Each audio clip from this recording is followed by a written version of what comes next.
പ്രിയപ്പെട്ടവരെ, ഒരു സങ്കടകരമായിട്ടുള്ള ഒരു അവസ്ഥയിലാണ് ഇപ്പം നിൽക്കുന്നത്. ഞാനുള്ളത് പട്ടാമ്പി സേവന ഹോസ്പിറ്റലാണ്. എൻ്റെ സുഹൃത്തിൻ്റെ അളിയൻ ഇന്ന് വില്ലേജിൻ്റെ അവിടെ വെച്ചിട്ട്, ഒങ്ങല്ലൂർ വില്ലേജിൻ്റെ അവിടെ വെച്ചിട്ട് ഒരു ആക്സിഡൻ്റായി. ആ സ്പോട്ടിൽ തന്നെ മരണപ്പെട്ടു. 21 വയസ്സുള്ള ഒരു ചെറുപ്പക്കാരനാണ്.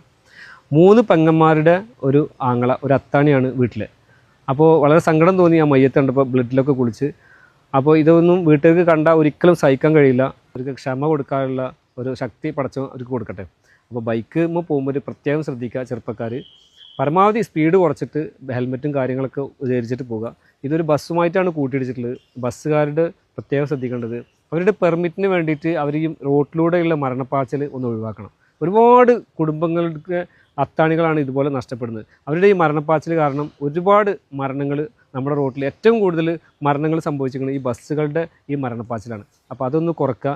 എല്ലാവരും പരമാവധി സ്പീഡ് കുറച്ചിട്ട് പോകുക. നമ്മുടെ റോഡും ഒക്കെ വികസിച്ച്, നാടൊക്കെ വികസിച്ച് വരുമ്പോൾ അതിനനുസരിച്ചുള്ള സ്പീഡ് വണ്ടിക്ക് വേഗത കൂടുമ്പോൾ ഇതുപോലത്തെ അപകടങ്ങൾ നമ്മളെ പതിഞ്ഞിരിക്കുന്നുണ്ട്. അപ്പോൾ അതൊന്ന് ശ്രദ്ധിക്കാൻ വേണ്ടിയിട്ടാണ് ഇങ്ങനൊരു വീഡിയോ എടുക്കുന്നത്.